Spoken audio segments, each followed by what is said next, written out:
प्रिय दर्शकों, माँ का दूध बच्चे के लिए सर्वोत्तम दूध होता है। दुनिया में कोई भी ऐसी फैक्ट्री नहीं है जो माँ के दूध के समतुल्य दूध का निर्माण कर सके। दुर्भाग्यवश आजकल माँ के दूध की उपलब्धता काफी घटती जा रही है, जिससे बच्चों में विभिन्न प्रकार की बीमारियां विकसित होती जा रही हैं। माँ का दूध बच्चे के लिए सर्वोत्तम आहार होता है। उसके पीछे कारण यह है कि जब भी बच्चा पैदा होता है, उसके सभी ऑर्गन्स ठीक ठाक से काम नहीं करते हैं। यानी कहने का तात्पर्य वे अविकसित होते हैं और धीरे धीरे उनका विकास होता रहता है। बच्चों के विकास की यात्रा में विभिन्न प्रकार के वस्तुओं की आवश्यकता पड़ती है। इस आवश्यकता की पूर्ति केवल माँ का दूध ही कर सकता है, क्योंकि केवल माँ को ही पता है कि हमारे बच्चे को किस समय क्या चीज चाहिए और वो कितनी मात्रा में चाहिए। इस तरह का परिवर्तन किसी भी फैक्ट्री मेड दूध में नहीं हो सकता। आज इस वीडियो में ये जानकारी मैं आपको देने जा रहा हूं कि माँ के दूध से क्या क्या फायदे हैं तथा इसका प्रोडक्शन हम कैसे बढ़ा सकते हैं। बच्चों के शारीरिक और मानसिक विकास के लिए जिन चीजों की आवश्यकता होती है और जितनी मात्रा में आवश्यकता होती है, वो प्रचुर मात्रा में माँ के दूध में पाई जाती है।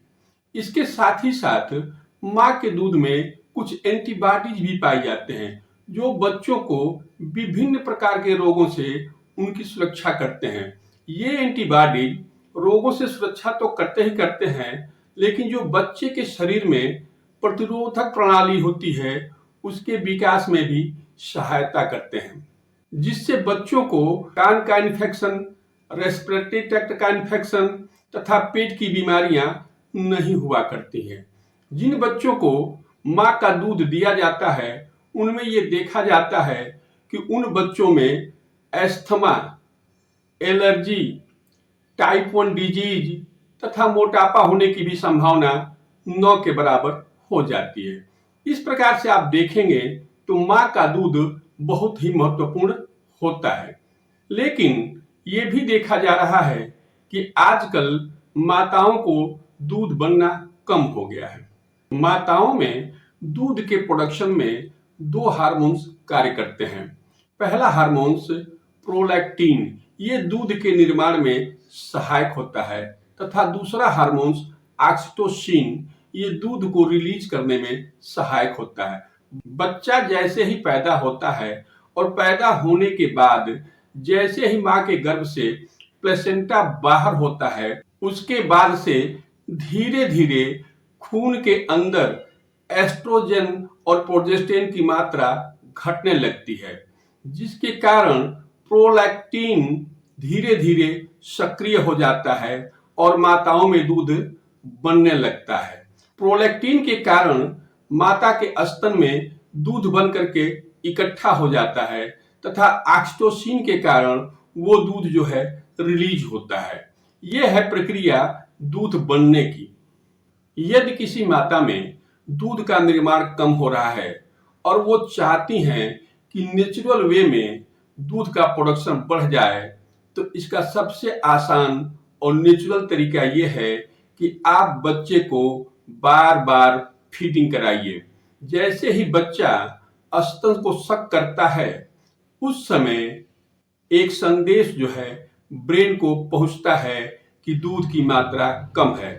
ऐसे कंडीशन में ब्रेन द्वारा प्रोलैक्टिन हार्मोन्स का निर्माण बढ़ा दिया जाता है, जिससे दूध का प्रोडक्शन बढ़ जाता है। मान लीजिए कि आपको पर्याप्त मात्रा में दूध बन रहा है, लेकिन आप समय पे फीडिंग नहीं करा रही हैं और दूध जो है स्तर में इकट्ठा हो चुका है। ऐसे कंडीशन में ये संदेश ब्रेन को जाता है कि दूध की मात्रा अधिक हो गई है और धीरे धीरे दूध का बनना कम हो जाता है। यानी सबसे आसान तरीका यह है कि आप बच्चे को बार बार स्तनपान कराइए। अगर इस कार्य को आप करती हैं और साथ ही साथ अच्छा भोजन भी आप ले रही हैं तो दूध बढ़ने की उम्मीद काफी बढ़ जाती है। यदि दूध का प्रोडक्शन नेचुरल वे में नहीं बढ़ता है, ऐसे केस में कुछ दवाओं की सहायता भी हमें लेनी पड़ती है। होम्योपैथ में कंडीशन के हिसाब से दवाएं दी जाती हैं। यदि कोई माता डिप्रेशन में हो, बहुत दुखी रहती हो और उसे दूध न बन रहा हो, ऐसे केस में हम एग्नस कैक्टस नाम की दवा का प्रयोग करते हैं। इस दवा की 30 पोटेंसी लेकर के 2 बूंद दवा सुबह, 2 बूंद दोपहर और 2 बूंद दवा शाम को लेते हैं।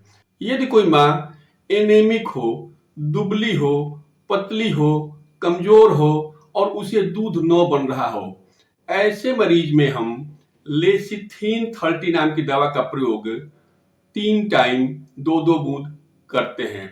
यदि किसी विशेष कारणों से माँ को रात भर जागना पड़ता हो, जिसके कारण उसे दूध न बन रहा हो, ऐसे मरीज में हम कास्टिकम 30 नाम की दवा का प्रयोग करते हैं। इस दवा को हम 2 बूंद सुबह, 2 बूंद दोपहर और 2 बूंद शाम को लेते हैं। बच्चे के जन्म के बाद औरतों में कुछ डिस्चार्ज होता है जिसको हम लोकिया कहते हैं।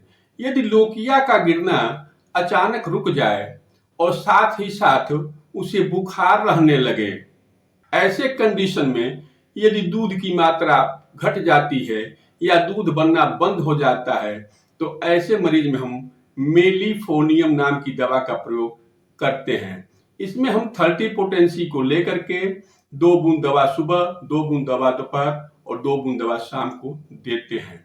यदि किसी माँ को माइग्रेन हो, कॉन्स्टिपेशन हो, हार्ट की डिजीज हो और लीवर की भी डिजीज हो और ऐसे पेशेंट में यदि दूध नहीं बन रहा है, तो ऐसे माताओं को हम लेक्डिफ्लोरेटम 30 नाम की दवा देते हैं।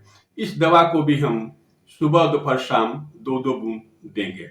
यदि किसी माँ को दूध तो पर्याप्त मात्रा में बन रहा था, लेकिन वो बच्चे को किसी भी कारण से पर्याप्त मात्रा में दूध की फीडिंग नहीं करा पा रही थी, जिसके कारण ब्रेन को यह संदेश गया कि दूध की मात्रा अधिक हो जा रही है और धीरे धीरे दूध का प्रोडक्शन कम हो गया, ऐसे मरीज को हम अर्टिका अरेंस क्यू नाम की दवा देते हैं।